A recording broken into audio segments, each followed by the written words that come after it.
Hello, everyone. Welcome to B-Sides. It's been a while, but we are coming at you with two very special editions. We're throwing it back to the R&B show, our foundation, with, of course, founding co-member Ron Ben Joseph. Ron, how are you, my friend? I'm doing good. I love being a founding co-member of anything, really. Like it feels so official. Like I'm gonna get residuals later as a founding member, executive producer. Let's temper those expectations a little bit, Ron, okay? Bruce, how you been? Pretty good. Yeah, it's been a while, like I said, for the channel myself. So I thought, you know what, if we're going to come back and bring a few videos back, let's also do something a little bit special. And so, hence, this opportunity for you and I to do a video, which we haven't done together in a while. And we have an interesting topic that we're going to split up into two parts. And it's going to be talking about modern rock documentaries, the state of modern rock documentaries. That'll be the first part that we'll drop. Our second part is where we'll each talk about our top five favorite rock documentaries of all time. And this, I've been texting you. I'm like, I'm so excited because I have a feeling you're not going to be able to guess my top picks. Well, you usually always throw a few like surprises and stuff, so I've come to expect the unexpected with I you, know. Rob. Just out of the gate, like, what do you think? Like, just what's one doc do you think that like you? I know this. I'm putting you on the spot, but what's like one documentary where you're like, he's probably gonna pick fucking Spinal Tap or something?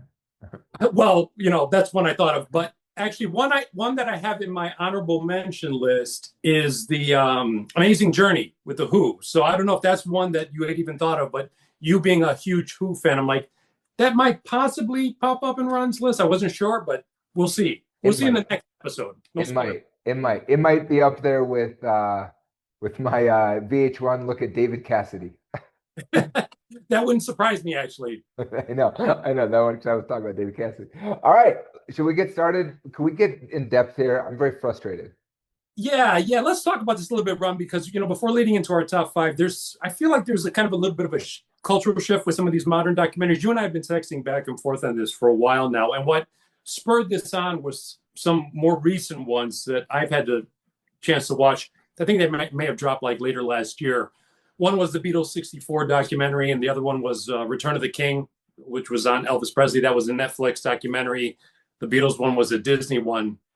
So we'll talk about those, and then we'll also talk a little bit about what I'm seeing in terms of, I guess, shift in tone with some of these and some of the dilemmas that go along with it. I don't know if you had a chance to catch either the Beatles one or the Elvis one yet. The Beatles one, I'm sorry. And with respect to all the listeners and viewers, I'm not going to because after I remember you and I when was it 2021? It was like, yeah, right in the heart of COVID, I feel like. Um, we were watching the one on Disney Yeah, with yeah, the Peter Jackson one, or yeah. Peter Jackson one, right? Get back, and that was like illuminating as hell. Obviously, that's not the full thing, but I've seen the anthology. I've seen so many Beatles documentaries, and the Get Back was different. Like it was definitely different, and it was unique. And I think similar to like Iron Man, in 2008, or even like Spider Man in 2002. Like I feel like it was so awesome and it was so unique that that became like the longer form um episodic Kind of documentary built storytelling streaming approach too. streaming approach. There you go. Yeah, that became the thing that like set the tone, and now I'm like, is that what we're doing all the time? Like all the time? Well, let me Or put yeah. you didn't miss anything with the Beatles '64 one. Let me just put it to you that way. And in fact, I wasn't that excited about it either. And having watched it, it kind of confirmed what I felt about it in that it was basically like a retread of stuff we've seen before. It really a lot of it hinged on the Maisels brothers, I believe, the documentarians at the time, whose footage we're all very familiar with. Covering all the sort of initial U.S. visit stuff. All of that stuff was actually better covered in this documentary here, which was the Beatles' the first U.S. visit, because it was a lot of that footage that it was based off of. They may have found a few little outtakes here and there, but in terms of like the storytelling, there was really nothing new. Maybe you and I have just been around too long. We know this material too well. And this is stuff that's built more for people who are coming to this a little bit new and really aren't as familiar with the impact of like Beatles '64, like that era. But there really wasn't, it didn't really cover any new ground. And it was this kind of like just annoying talking heads. So that was one that for me, it missed the mark. So Well, and that's and I well, you know what? Tell me about the Elvis one too, because I actually did want to see and I didn't get a chance to. But I also I'm like, what I've the 68 is the documentary essentially. You know, the comeback. He's talking on stage about what he's been up to and like all that, right? And then with the Baz Luhrmann movie, like we get a little bit. I don't know how accurate, but we get a little bit. Yeah, the Return of the King one. I mean, it was an interesting documentary, but again, it's sort of the way it's sold is like it's almost like supposed to be more about the comeback special. But really what it is just another Elvis documentary leading into the comeback special. Now it gives you a lot of context, but really the bulk of the documentary is the context rather than the show itself and the stuff, and obviously it's well treaded material anyway, the comeback special, but it was really like another Elvis documentary, kind of went through his story, and then obviously the years in Hollywood and what that meant in terms of coming back and being credible again, trying to recapture former glories and things like that. It was interesting, but I thought it was a little bit misleading in that it really wasn't all centered on the comeback special. Well, this is the thing, right? Is like I think that we're on the streaming scale or on the streaming spectrum, right? Is that to your point about like people nowadays, like right? So anyone maybe younger people are looking at these going, oh, I didn't know that before, right? But to us, I think it's about catching that lightning in the bottle and being like, okay, these people that you were obsessed with growing up, that your parents were obsessed with growing up, they were exceptional people, and we're gonna like just hone in on how they got there or how they did this. And I think like I understand if other people need to hear that, but I already learned that. Like I already got that, right? Like so it's like to your point, it's like when you keep retreading, sorry, this is taking me forever to articulate this, but when you keep retreading these incredible supernovas, how they got to this point in their life, whether it's 68 special or coming to America in 64, right? Like I go like, how many more times are we going to tread through this? Like I understand if new people need to learn that, but I go, but there's other people that have done it before. And that to me is like the feeding the beast of streaming. Like on this, like I'm saying this, the streaming spectrum. It's just, well, let's just do another one about Elvis. Like, okay, well, why 68? Do 75? Like, do the last year of his life. Like, that's interesting. But Well, no, to that, I don't know if you saw the recent news about the Baz Luhrmann project that's coming out now, which is epic. I think it's Elvis Presley in concert. That's kind of, I think that's taking a little bit of a different approach, where they found a lot of the stuff from like the '70s period, and so they're going to string along a lot of those performances with apparently like some unheard of interview footage with Elvis. oh, Will sort of tie everything together. So that's potentially you sounds lost me. it sounds a little bit more creative, at least in the hands of a more credible director. Yeah, you lost me at Baz Luhrmann. I'm like, like, I'm like that. I just got exhausted. Hold on one second. Like he's So making a documentary. hit or miss. I think it's going to be it's going to be both at the same time in one frame. A hit Well, and a miss. it depends if he sublimates his ego to the material, right? Because obviously in the film, it's going to have the more of the directorial stamp. If Right. this, it features more of the like a Get Back approach, where it's Yeah. really just putting together that material and stepping maybe a little bit out of the way. It could possibly be something that's fresh for Well, Elvis. We don't know. see, like I remember, I don't remember what it was called now. This is not helpful, but I remember as a kid watching an Elvis documentary where it had that footage of him singing at the end, like his last performance and stuff, and Mhm. you're seeing him and he's all bloated and stuff. This is Elvis, maybe? Yeah, Or is that a that might show? be an earlier one actually. This is Elvis. I think that covered an earlier period. It might be. Okay. Well, there's one that was like covered up until the end. And I remember it was heartfelt, but it wasn't as like pointed as maybe in years past where they show like the drugs and the colonel and all that stuff, but it was heartfelt. And I think this is to your point, I know you're going to talk about this more, but like what's interesting when you have so many documentaries now is like how many of them are like, they go like the dark, like gritty route where they're like, this person that you thought was amazing was actually a drug addict and racist and hit people and whatever. I'm not saying Elvis did that. I'm saying like they try to like glamorize or not glamorize, they try to like vilify the person and Yeah.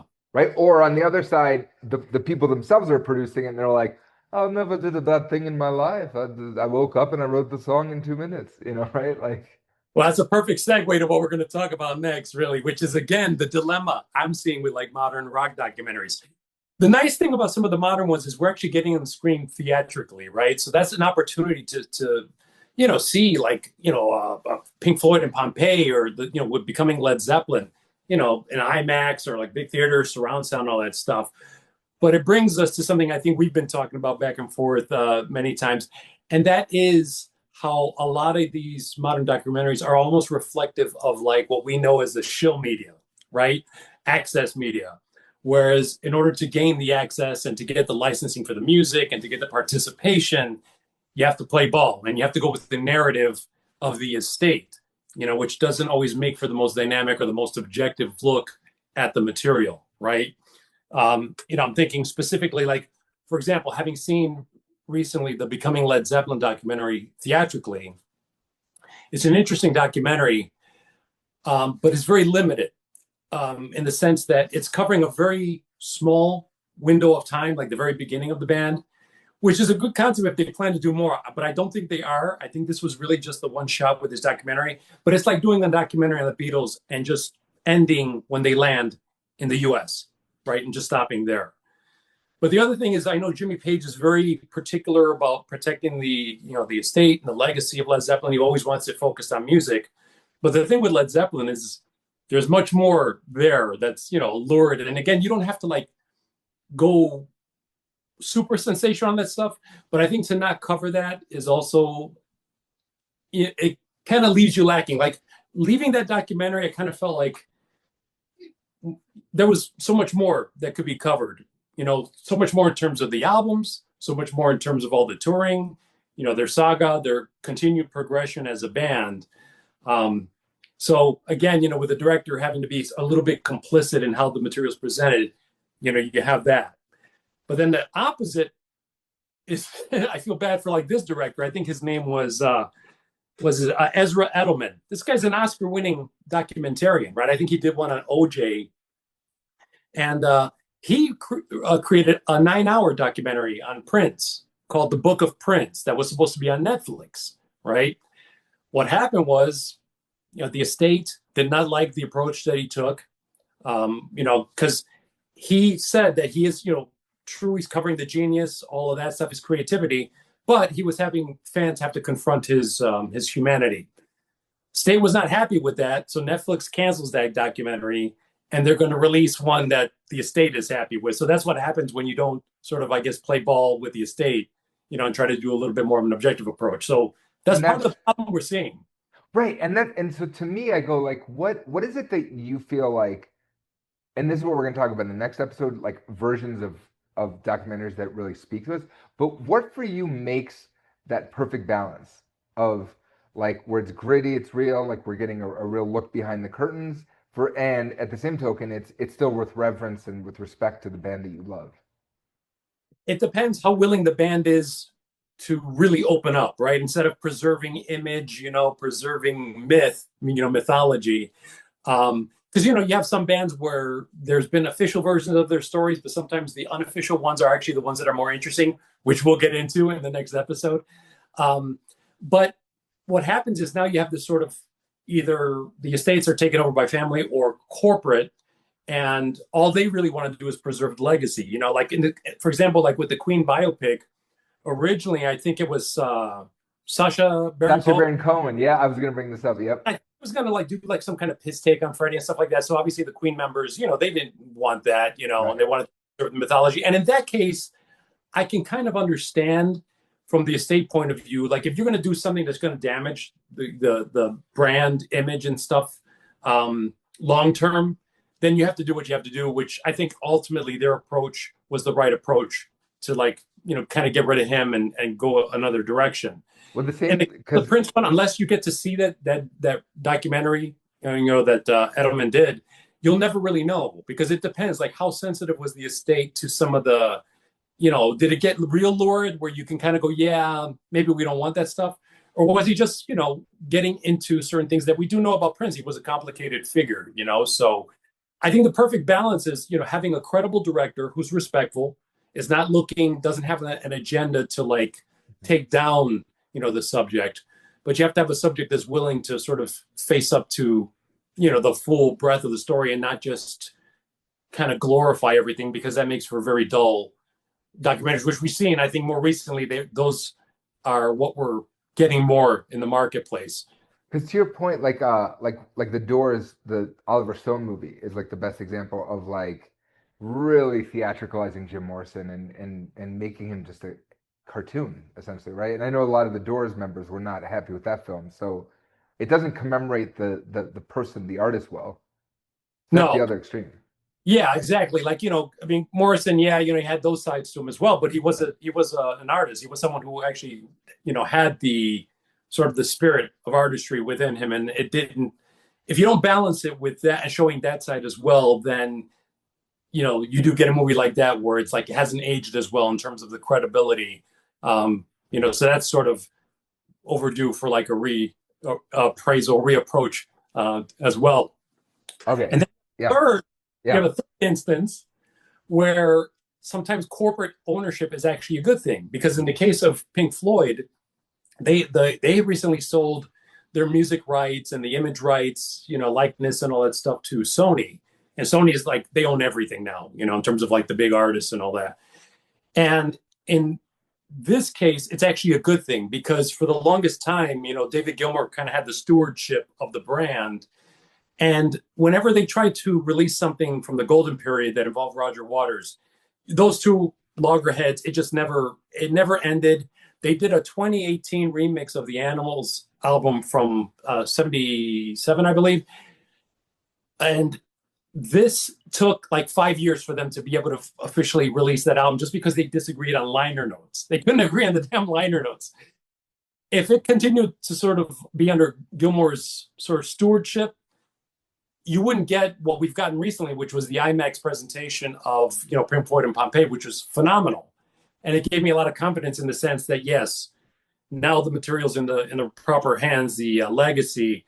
And I think Sony will do some great things in terms of giving fans what they actually really want, instead of all this sort of bickering back and forth that kind of kept things at a stalemate, in terms of fans getting really good material. And Sony's going to want to make that money back too. So they are going to, I'm sure, delve into the archive, try to do special projects and things that are going to resonate, with both long and short-term fans of the band.